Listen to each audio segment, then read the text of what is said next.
The study is actually based to understand or propose algorithms for better analysis of the retinal images. So far, there are numerous numbers of imaging modalities for which we'll see as we move along. But the problem is there is no universal segmentation algorithm due to the inconsistency of the human retina and also the idea behind the formulation of the algorithms. So just to make a progress, I have put up here an outline to show you what we'll be discussing through the talk.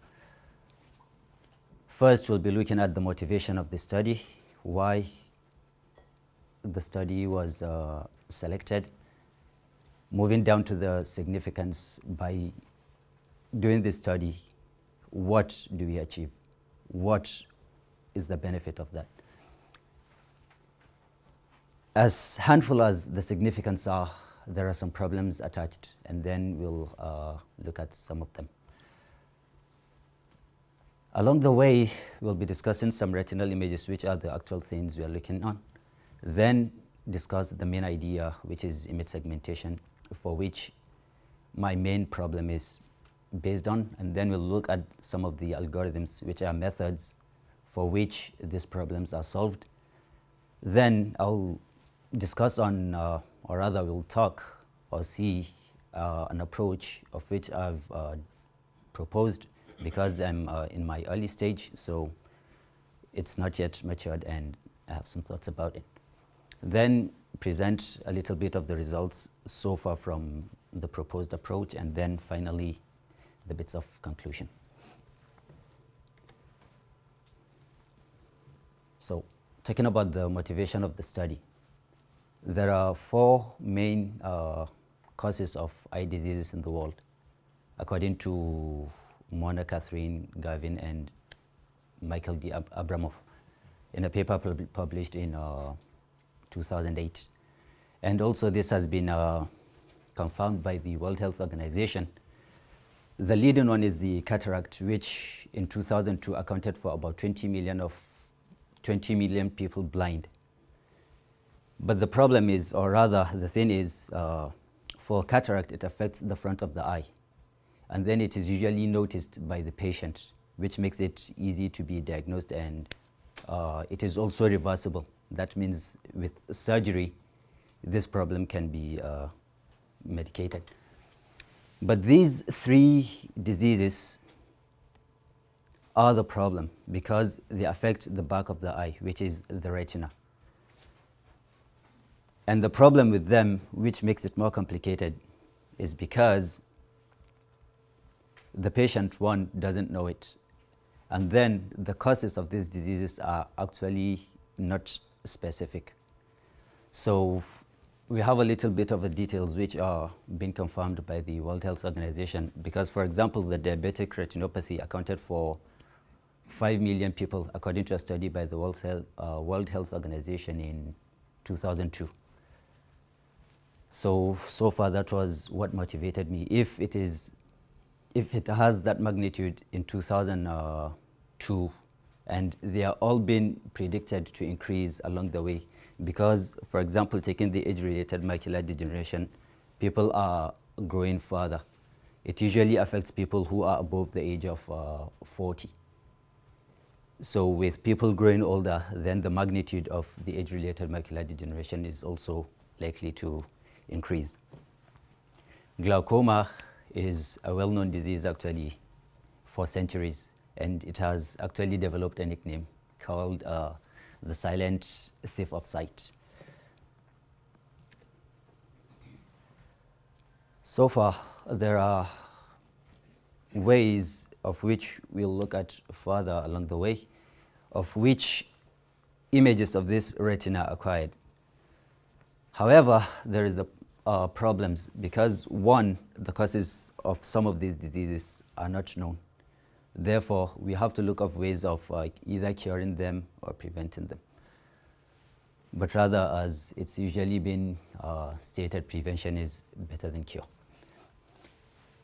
So there is the error in manual segmentation because it is time consuming for the specialists, as it takes time to manually segment the various segments of the uh, retinal images just to cap and move for us to move along. There are actually kind of various structures that could be analyzed from the retina. There are the intraretinal layer segmentation, for which the layers of the retina have been segmented, for which I'll show an image later on. And then you have the optic disc and the blood vessel segmentation, which is also a very handful tool for the diagnosis of these diseases. And one very important thing about this is, with regards to the segmentation of the optic disc and the blood vessels, is that besides these eye diseases, because there is blood flow within the eye, high blood pressure is also diagnosed or being noticed from that diagnosis, which has other impact in other places. So there is also a problem here about the limit of the current commercial systems, as it is based to segment only two of the layers of the retina, and usually focused on the retinal nerve fiber layer, which is a very important layer of which transports information from the eye to the retina. Then inconsistence of retinal structures, because for every person the structure of the eye is different, and a healthy eye is different from for example, an ill or affected eye. Therefore, there is inconsistency within that. Then, due to that inconsistency, there is actually no specific algorithm to perform this specific operation. For a problem you have, you'll have to devise a method for which you'll solve that problem. However, due to that, there is also a problem being protruded there, because it is quite difficult for you to evaluate the work of another person with that of another, because it is being also insinuated by the knowledge of the image or the problem you have formulated. And we'll look at further explanations as we move along. As mentioned earlier, it is very important. So image segmentation, as we have heard, is a process of partitioning an image into various regions or segments for better understanding or for more meaningful information.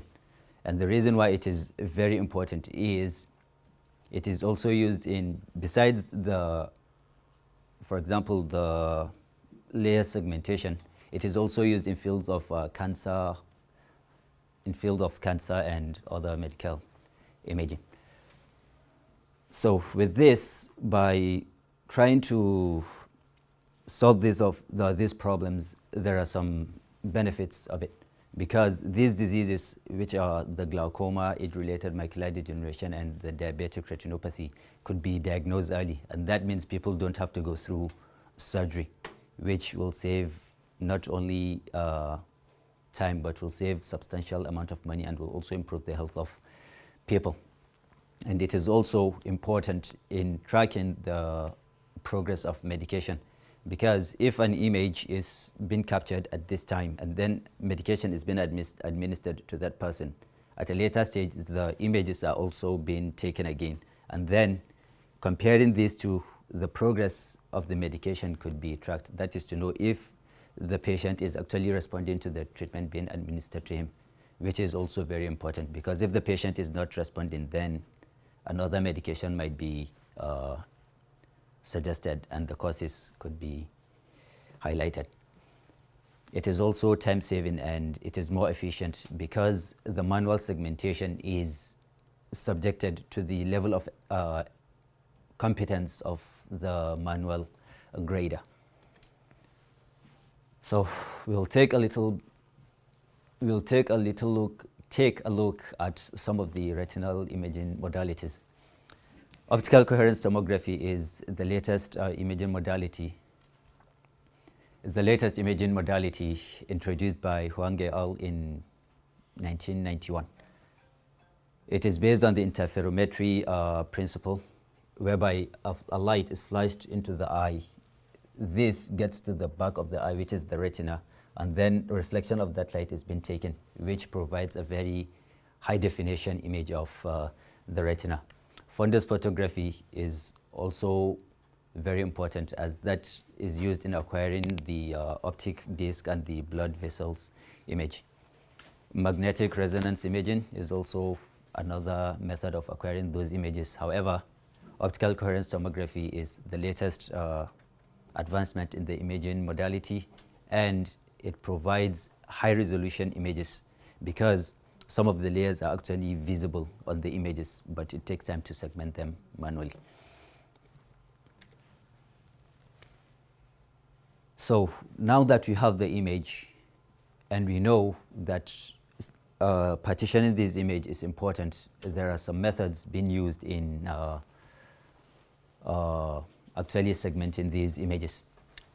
The problem of image segmentation or grouping dates back to 1923. That's almost a century ago, when a physicist tried to view a scene and then tried to think of ways by which he tried to group those images. And he raised some issues which are like similarity, proximity, and continuity. And up to date, these are the main domains being used in image segmentation, because the statement usually goes, image segmentation is about differences and similarity.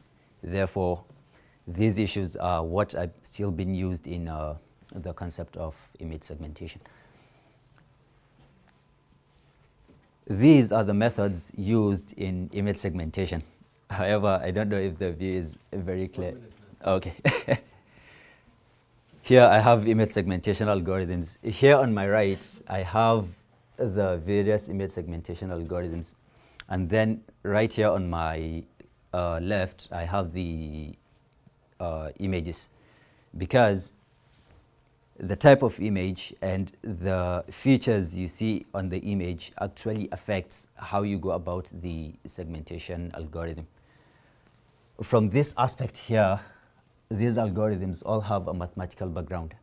For example, the level sets is based on the partial differential equation. And then the graph-based methods, for which are broadly divided into two, are based on the graph search, which is based on the Dijkstra's algorithm of breadth-first search. And then we also have the graph cut, which is based on the max-flow minimum cut theorem, of which was also derived from the graph theory. So relating all of these, because all of these aspects pull some strings to how you go about this segmentation, it is very vital to understand all of these components so as to know what way you take in solving your problem. So for the purpose of this study, I have chosen the graph cut method because it has been proven to provide an optimal solution. It can, as I've mentioned earlier, be divided into two broadly. We have the graph search, which is based on Dijkstra's algorithm, which is also based on the breadth-first search algorithm, and it has been proven mathematically to provide an optimal solution. We have the graph cut, which is based on the max-flow minimum cut. We have the Ford-Fulkerston algorithm proposed in 1956, which is based on the augmenting paths. And then you have the Goldberg-Tajan proposed in 1988, which is based on the push relabel method. And the Goldberg-Tajan method actually kind of incorporates the capabilities of these two algorithms. A very important paper proposed or published by Kolmorov and Zabi was what energy functions could be optimized. And that is actually kind of important because it maps the functions in terms of images and how we could minimize them. Okay, so far we have results over here. This, because of the light, it's not really that visible, but this is a raw image. And then in all segmentation algorithms, you have to pass that image through a pre-processing step, and then finally you segment it, because the noise on that image actually affects it. Mapping these, for example, to the reality in life, if it is sunny or rainy, how you visualize things actually change. Therefore, you'll have to adapt to some measure, either by putting on glasses or something to make the vision a bit clearer.